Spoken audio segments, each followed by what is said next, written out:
straight into this. Now, one thing I do find quite interesting is actually the poll of the Twitch chat on who they think is going to take this. And Scarlett getting an overwhelming percentage advantage over Nerchio. And after that first game, I'd be interested to see whether that changes or not. But Roddy, why don't you take it away and introduce these two players? Most of the time when a player leads 1-0, that does kind of changes things, man. We will see. Over here on the left top side of the map, off KenZy Young Station, he might be the first player to defeat Scarlett in this tournament. It is Nerchio, also known as King Arthur. At least I call him King Arthur. And then he just replies, "Hi Kevin," and he puts a dot behind it. With Nerchio, I'm never sure if he likes me or not. I have the feeling he does, but he would never say he does. So. I think that Nerchio just gives that impression to everyone, to be honest. Over here on the right bottom side of the map, we have the only player that's currently still... No, actually Nerchio's undefeated as well, but still. He's undefeated after 3 best of 3s. The only player to play 3 best of 3s and not lose any of them yet. It is Ace's Scarlett. Yay. This isn't the first map she's lost, though. She did lose a map yesterday. And that was... she lost against Bunny. Yep, so...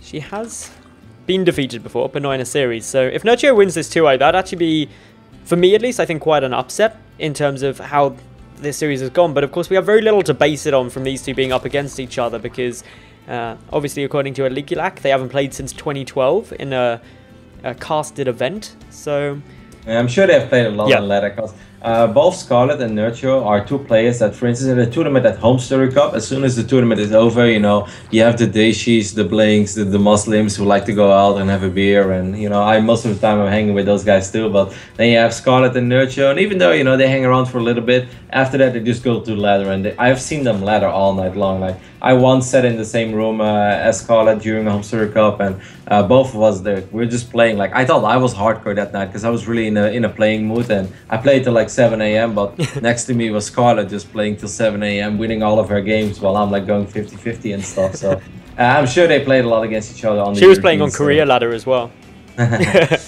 Anyways, one small thing that's worth mentioning so far, Scarlett of course went hatch first, followed up by the spawning pool. Nerchio went with the 15 pool, and the only reason why I think it's funny is just because we all have this in the back of our mind that we know Scarlett loves to 9 pool, so going hatch first against Scarlett, it's a weird thing, but you just know whenever you go hatch first against Scarlett, that's one of those games where she does the 9 pool, you know. It's just like Scarlett is a great poker player, that she always has the right move at the right moment.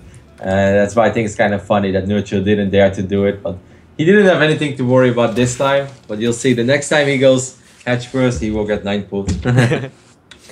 Well, just a little bit of a duke out now as these lings battle up against each other. Nerchio able to get a full scout down. Sees pretty much everything that he would want to. Sees the shimmering of the spawning pool. Now, Roddy, I'm not entirely sure. Did Scarlett actually start speed in game number 1 and then cancel it, or did she never start it? Yeah, it doesn't really matter. Obviously, you sell it a little bit more convincingly if you do it like that, but I believe that the circling didn't even see the spawning pool in game number 1. It saw the extractor, but I don't think it actually saw the spawning pool because it was tucked away behind the mineral line. But Violet often also starts zergling speed and then still cancels it. But I do believe that this time she's gonna let it finish, as he also has the bailing nest on the way. And then on a certain point, you're trying to scare or freak your opponent out so much that you're hurting your own economy more than you're hurting the ones of your opponent. So this time it is for real. So both players going pretty similar at this stage. First little variation is Nerchio moving up into his lair tech. This is a bit quicker. Nerchio, Scarlett meanwhile grabbing her second extractor, but getting a spine crawler down as well. So these are mainly defensive bailings for the moment. Just in case any pressure is coming on through, but she should be fairly safe. Nothing really coming from Nerchio's side, who's not really got anything on the field. Just droning up heavily. Yeah, a pre-6 minute layer in ZvZ is not just like relatively quick, that's actually pretty damn quick. Scarlett is starting her own layer now at 6 minutes and 30 seconds. Not even that, I would say, is a very late layer, but the one of Nerchio is just very, very early. There's a good chance that Scarlett will be able to enter the main base though. If she tries to run by with these circlings, she would love to see that, of course, but Nerchio does not allow her, and she doesn't want to sacrifice her circlings just yet. Nerchio had a great overlord position as well, so he saw these banelings coming across. Why he's morphing sub defensively, why he's getting down this defensive spine crawler. So this is just normal times to Nerchio. He's got actually really great overlord positioning. As always, you should do in ZvZ. Both players do have. So, just waiting to see. But I doubt anything really is going to come through from this. Nerchio going for the Spire, though. So, very early Mutalisk play off of 2 bases. Scarlett hasn't seen the lair. She's got to do the same thing. I'm pretty damn sure that she will drop a Spire as well. And like you mentioned there, Metals, it's really important that Scarlett did not see the layer yet. Like, there is a chance that she will think that her Spire is quick. But the thing is, actually, Nerchio's Spire is a lot quicker. Both players going up to 3 bases as well. And normally, when everything is going pretty much the same, I mean, there's 300 HP more on the hatch of Scarlett than on the one of Nerchio. So she has that going for herself. But I would much rather have quicker access to that Spire, I think, as there is a good chance that Nerchio is always going to have a minor Mutalisk advantage. Then again, Scarlett is an absolute queen when it comes to, you know, just outplaying your opponent in a certain phase in the game, when it comes to also using Zerglings. And Zerglings are super important as well when it comes to Mutalisk versus Mutalisk. What's interesting to note is that Scarlett actually didn't see much in the way of gases either. So that's another thing. She knew that there was 1 gas at the natural base, but that isn't a huge giveaway in itself. She didn't get any scouting of gas in the main. So I think it's quite plausible that she's not expecting the Spire to be this early on. Nerchio just keeping a good eye. Sees that there's a few Lings and Banelings down on the field. But his first 6 Mutalisks are in production. Whereas Scarlet Spire still 10 seconds away.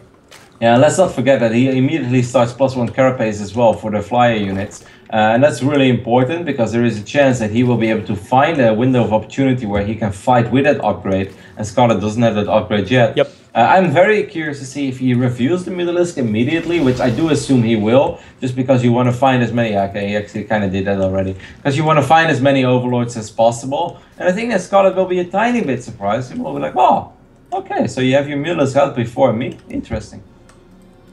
Mutalisks now coming across. They find their first Overlord. Going to be able to pick that away. Nerchio's backing his out. Probably expecting some kind of Mutalisk transition out of his teammate as well. Scarlett, though, as you mentioned, quite a long way down in terms of that +1 flyer carapace. About 30 seconds, which isn't phenomenal. But she's still going to be aware that with those Mutalisks getting out earlier, she needs to be just a little bit cautious when she takes the Muta on Muta fight, if she does. Actually, got to be very careful here. Could get intercepted. Yeah, a really cool move there by Nerchio. He saw that the Mutalisk were out of position on the left side, and of course, most of the time, you rally your other Mutalisk towards the Mutalisk you already have out on the map. He has to be careful, there are Spore Crawlers over here. So that was really smart, because just intercepting 1 or 2 Mutalisks that are trying to join the rest of the flock that's already out on the map, that would be a massive pick-off in this phase in the game. He wasn't able to do it, as Scarlett was aware of it, but still, like, those small moves I think are really cool to see.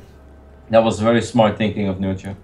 Now, Scarlett's got a fractionally better economy at the moment, but when you're sitting in this Muta on Muta engagements, it's all down to the gas, really. When you're going heavily Mutalisks, it's who's able to get up the most gas guys. +1 carapace is ready for Nerchio. Yeah, it is. Not for Scarlett. This might actually be the fight that allowed Nerchio to win this game. The Mutalisk count was very even. There are a lot of Zerglings on the map, but the Banelings are helping out as well. I really think that Nerchio is just winning the game over here, Metals.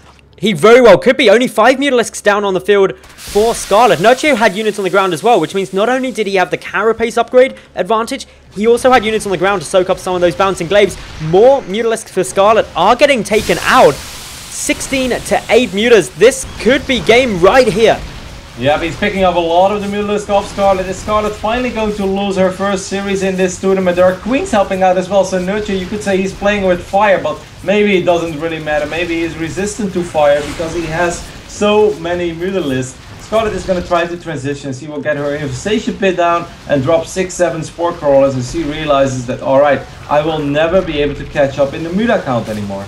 This is the problem though, she's losing so much, especially in terms of the gas losses. Scarlett lost 25 Mutalisks. To try and transition at this stage is going to be so hard, unless of course Nerchio just flies his Mutas on top of that Spore for a long period of time.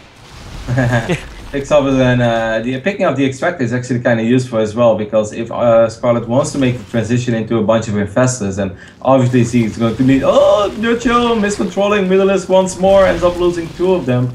But in the end, he's so far ahead, he can definitely afford himself to, you know, make 1 or 2 of these sloppy mistakes. Shouldn't make too many, because it would be an absolute waste to just throw away all these Mutalisks that he has.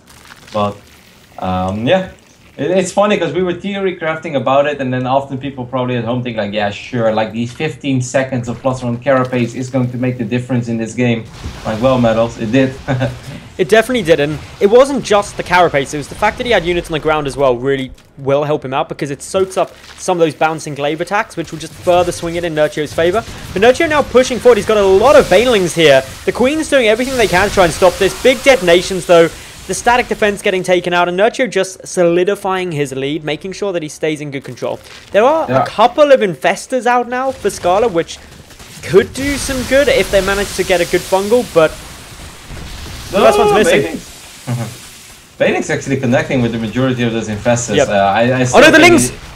Yeah, look at the Lings in the third base of Scarlett as well. Yep. They're doing so much damage. All of her drones are going down. Nerchio killed 22 drones with just all these Zerglings, and he's still going to town. Killed over 30 workers in this game already during all this. He went up to a fourth base as well.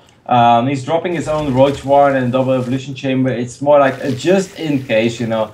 He doesn't want to just make a lot of Bailings and let them all get fungled and then lose his Mutalisk as well. And then suddenly, this is a game again. Nerchio knows if he just goes into Roaches, there's no way he's ever going to lose this game.